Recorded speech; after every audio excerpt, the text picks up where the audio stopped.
My name is Chris Jones, and in this video essay I will be investigating and discussing the issue facing underground electronic music artists and record labels in exposing, distributing and selling their music on physical vinyl. Does the music industry give opportunity to the niche genres in the spectrum? Can artists and independent labels survive with the financial burden of self-distributing their music releases? Is there scope for manufacturing vinyl, or do the major labels and most popular genres take priority over independence? As an independent record label owner and DJ myself, understanding the challenges of solely getting a digital distributor to push your music around the internet can be difficult enough. But what about vinyl? The format long associated with DJing, strongly prevailing even after the introduction of CDs. These days it's expensive, but it's analog and a format that audiophiles and traditional DJs will always choose if they can afford it, myself included. With the emergence of internet usage and illegal file sharing, vinyl practically died in the late noughties. Record stores closed, labels chose to distribute digitally, DJs were burning files to CDs to play in CDJs, and predominantly in the current market, USB flash drives. But have things made a U-turn?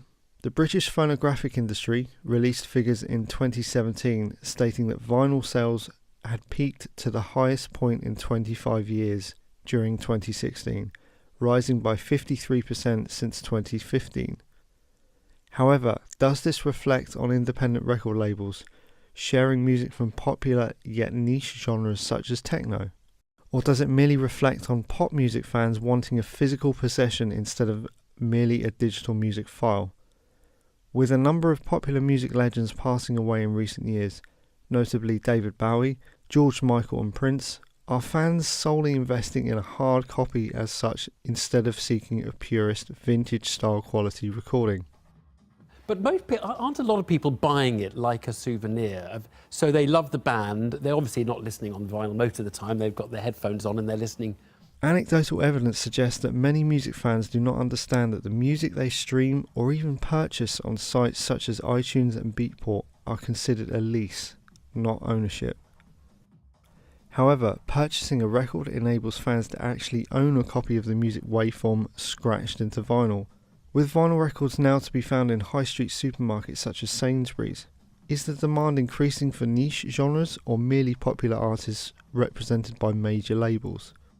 Looking at the music on offer in supermarkets, bands including Pink Floyd, Oasis, Nirvana, the Beatles and Radiohead, with releases spanning back over 30 years, predominantly fill the shelves, with little space for new or emerging artists. Are the major labels merely cashing in on the vinyl boom? Justin Warnock, or Justin James as he is widely known, is a Canadian electronic music producer, DJ and record label owner. Based in Windsor, Ontario, he is on the doorstep of Detroit, where techno music was born and flourished. He has emerged into the scene with the guidance of fellow Windsor musicians John Acquaviva and Richie Hawtin, who made a huge impact on the worldwide electronic music scene with their first label Plus 8 in the early 90s. James has released music on Richie Hawtin's current imprint Minus and has appeared alongside him at Hawtin's Enter events in LA plus Tomorrowland Festival in Belgium. He's a high school teacher, plus an accredited Ableton Live certified trainer, and spends time running training sessions across Canada. Not limited to this portfolio, he also runs his own record label, Refused Audio, and owns a reputable nightclub in Windsor. I took some time to talk to James about his thoughts on the re-emergence of vinyl, competing with major labels, file sharing and streaming services. With someone as active as he is in the underground techno music scene, is it easy to run a successful record label in the current economy? To be honest, with Refused in general, we've only attempted to produce one vinyl pressing that didn't end up coming to fruition. So for me, I've seen obviously the better margins in the digital sales. Studies are showing that large amounts of vinyl, or the record sales, are being done in the world of vinyl. But I'd argue that the highest majority of that is kind of attributed to the more commercial side of music. And I understand that that's also happening in in the underground world. But I just really think it's more in the pop music and commercial music side of things, and the collector music side of things too, where people are purchasing these records from the past that hold sentiment with them. And I collect vinyl, but the vinyl that I collect is typically, the old house and techno records that were seminal to me. Do you think in a niche such as the underground techno scene that more people, aside from just DJs, are buying vinyl? Yeah, I think that that there are in the underground techno and house world, I think there is a consumer, and I think there are at least a sliver of people who are consuming vinyl and purchasing vinyl and enjoying it. I certainly don't doubt that, and I see that with Friends record labels, and I see that with record labels that I'm a part of that are still in the process of signing records, going through the digital distribution and the vinyl distribution.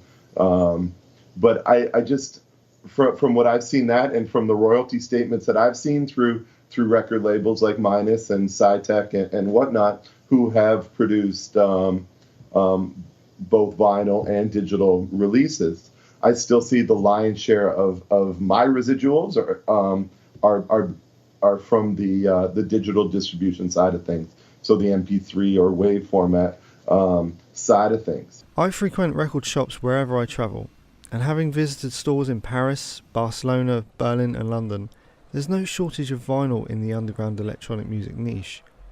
However, paying to get it produced and distributed is not cheap, with some manufacturers and distributors asking around £1,000 for a minimum run of a few hundred records. Multiple reports state that even successful underground independent record labels investing in vinyl are being put to the back of the manufacturing queue behind major repressors due to the increase in demand for vinyl. With some labels having to wait up to 9 months to have their vinyl produced, how can independent labels support frequent and consistent music releases from artists? Do you think the major labels that are doing all these repressings, do you think that is hindering independent record labels that want to put out vinyl? If you want to offer something on the regular, as an underground and an independent techno label, I think there'd have to definitely be some pre-planning involved, or finding a great underground record pressing plant too. Probably other plants in larger places. There's going to be that bigger queue, So unless you're an independent label who has the foresight to sign, let's say, a whole year's worth of releases at the a year in advance, and then you can have them in the queue to come out regularly, and it'd also be up to the label to to figure out how they're going to pay for that too. How are you going to pay for the production of these records? And because there is some serious overhead kind of affiliated or associated to a regular vinyl release schedule. Is there funding available for underground techno musicians and record labels? There has been an increase in funding for musicians and bands in recent years, with the British phonographic industry and the Department for International Trade announcing subsidies for 12 UK music acts in 2017. Understanding that a variety of musical styles have to be fairly represented in funding, only one artist, Matthew Herbert, has an electronic music background. It could be considered that Herbert's work is perhaps the more accessible side of electronic music, without focusing specifically on one style. Herbert has released on many reputable record labels and boasts an already strong portfolio of releases, including one of my favourite underground techno labels, Tresor. However, his remixes of popular songs, indie and experimental style is perhaps more viable to a larger market within the electronic music industry, making him a worthy contender for sufficient returns on a funding investment. Other funding bodies such as PRS for Music stipulate criteria to be able to apply for funding. Every funding opportunity involves either the necessity to be part of an orchestra or involved in popular music with an existing repertoire of successful projects and industry management representatives. Again, this suggests that such funding is only given in the market which is most likely to see strong or safe returns on investment.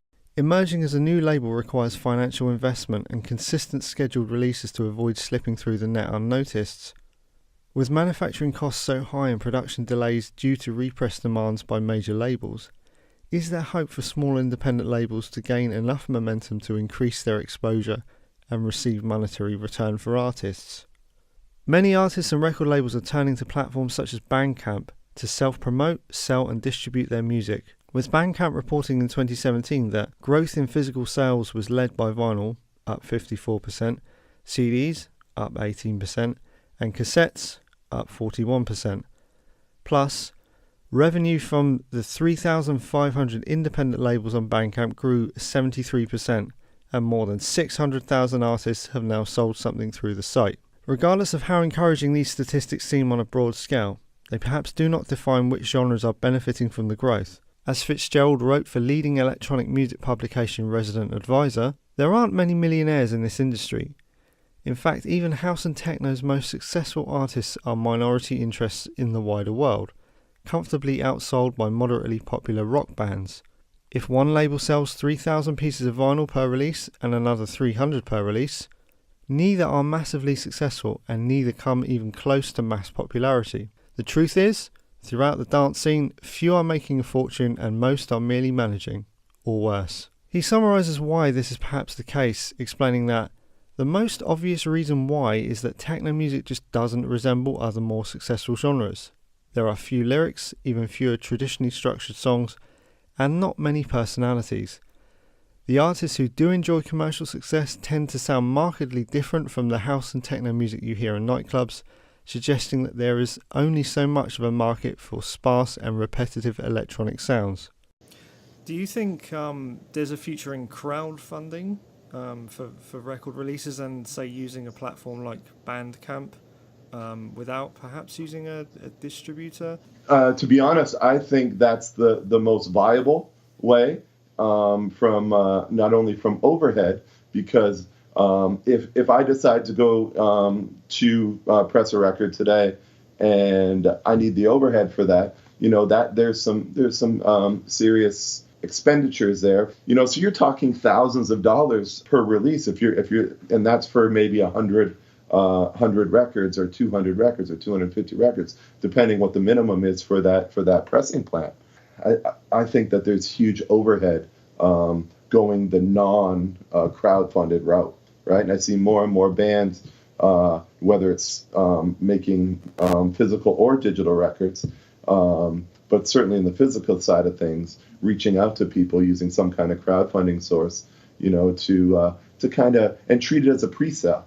Fabian Brun, who runs Sweden's Aniara label, explains that in this scene you can't really make money off selling records, so what is the benefit of putting out a record? His point being that having vinyl on the shelves is about exposure, which may result with increased bookings. So what is the future for underground electronic music record labels and their associated artists?